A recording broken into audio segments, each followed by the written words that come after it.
David Boyle, and I'm quitting alcohol. So last Saturday, I did a podcast talking about the process I went through to quit alcohol, because I've been getting a lot of messages saying, how did you quit alcohol? Which is a very broad and simple yet extremely complex question. Because if you look at the final decision you have to make, the final decision seems like a stoic decision. Like, I'm not going to drink anymore. That's it. But that's the final decision. That's when you're sort of left with two choices. Continue drinking and die, or quit drinking and live for the first time possibly ever. But before that, there's like a 10, 15, 20, 30, 40-year process to get to that point. And what I'm finding with a lot of the listeners of the podcast that I interact with who are trying to quit the booze, they think you can just make the decision. So you decide one day after a big bender, I'm never going to drink again. And then 3 days later, when you're feeling better, you're on the fucking piss again. And then what happens is you feel like a piece of shit because you started drinking again. You beat yourself up. You think you're worthless. And then you spiral a little bit further down the fucking rabbit hole or the hell hole. But that is kind of part of the process. It's a pretty fucking grueling process, to be honest with you. You continue backing yourself into a tighter and tighter corner until you're left with no decisions to make. Fucking, if you can call it early, if you say, all right, that's enough. If you're wise enough and smart enough and you've got the willpower to do that, to just call it one day and quit and never drink again, fucking congratulations, because I have never heard of anyone doing that before. Usually it's about the 20th attempt to give up drinking that you actually do. So last week I talked about when I first realized that alcohol was a fucking problem. It was early and I was getting injured a lot. Go back and listen to it if you haven't listened to it. It's called The Process Number 1. So I was getting injured a lot in my early 20s, and I made a decision subconsciously, consciously, I don't know. In hindsight, I can tell what I did, but I decided, because I was getting injured all the time, that I wasn't just going to stand around like a sitting duck and let the universe crush me. I was going on the run, so I started my life on the run. So my life on the run essentially consisted of a bunch of different shit I used as decoys for myself, lying to myself and to the universe to continue drinking. So the first thing I did was I went to university. I got into university. I wrote them a little fucking note saying, I am mature now. I didn't know what I wanted to do after year 12, but I now know I want to be a journalist. And I was in the journalism course for about a week and a half before I was like, I now know I don't want to be a journalist. I want to do business. Business. I don't even know what it was. I think it was like business studies. Oh, fuck. I just remembered. Before I went to university, I started a TAFE course in journalism. I think it was at Petersham TAFE.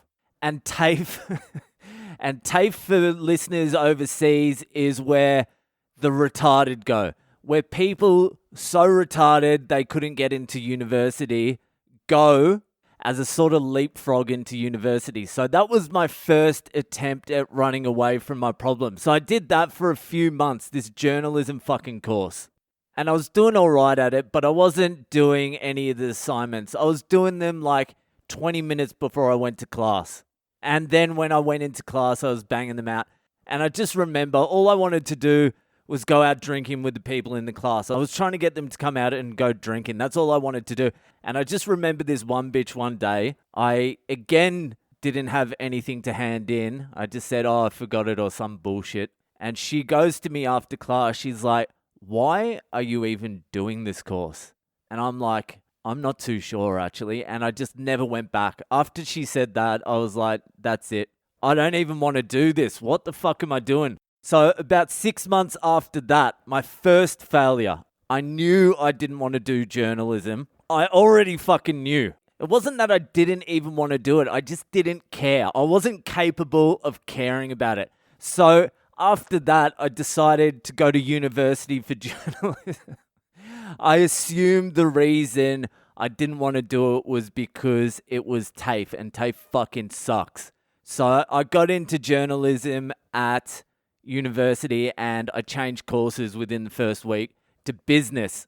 And I honestly can't even remember what the degree was. I think it was business studies. I think it was some bullshit like that. All I remember is I failed organization management like 3 times. 3 years in a row, I went to the first 2 classes of organization management. I still have nightmares about it sometimes, that I'm in the exam for organization management and I haven't gone to a class all year. It's not so much as a nightmare as more of a deja vu. But I went to the first 2 classes of organization management for 3 years and then never attended another class. So university for me was just a facade. It was just a decoy to keep people off my fucking back for another few years, to lie to myself. University is a great way to lie to yourself, especially if you're not doing anything. And you get a little bit of respect from people who ask you, what do you do? I'm at university. Little do they know you don't attend classes and all you're doing now is drinking 6 nights a week. And that's what I did at university. That's all I did at university was drink every fucking day. Maybe not every single fucking day, but let's say 5 out of 7 days of the week for 3.5 years. And it was one of the greatest periods of my entire life. I fucking do not regret any of that. The problem with the way I did it, though, was my life was stagnant still, like it was before. I was stagnant because I wasn't progressing in any other fucking area of my life whatsoever besides the drinking and the partying. It was all a fucking facade. I had just run away to university. I was no closer to figuring out what I wanted to do with my life, who I was, what I wanted to be. I just wanted to continue partying. But when you're not attending classes and you're not progressing in your life at all, and you're failing every single exam you're going to, if you're even going to the exams, there is only so much you can lie to yourself. Like, even though when people were like, what are you doing? I could say I was at university, but I knew in my soul that I wasn't at university. I was just drinking in Bathurst. That's it. Accruing a fucking education debt that I'm never going to pay for. That's what I was really doing. So I needed something else as well. I could not just fucking hide behind the university lie. So I began traveling. Another form of running away. Another way of legitimizing being an alcoholic. That's what traveling is for most people, unless you're like a fucking National Geographic fucking photographer or you climb mountains. I don't climb mountains and I don't even know how to take a good selfie. So I was there to drink. I don't even know half the names of the places I went to or why I was going there. I didn't give a fuck. I just wanted to drink. I just wanted to party. That's all. If you party in a different country, it legitimizes it. You're having an adventure. You're having a once-in-a-lifetime experience, which is all kind of true. But is it true in your heart of hearts? Not really. So I spent a good 4 or 5 years traveling the world, which really means I was getting drunk overseas. That's all it fucking means. And I was able to do that because I was stealing lots of money. So not only was I fucking failing university, I was thieving money. So I had stacks of money, ill-gotten money. I could travel wherever the fuck I wanted to. I didn't have to come back. I didn't have to worry about the money when I was overseas. I just spent hard until the money ran out. And then when I got back, I could load up again. It was fine. So I was a thief that was failing university, traveling around the world to legitimize his fucking drinking.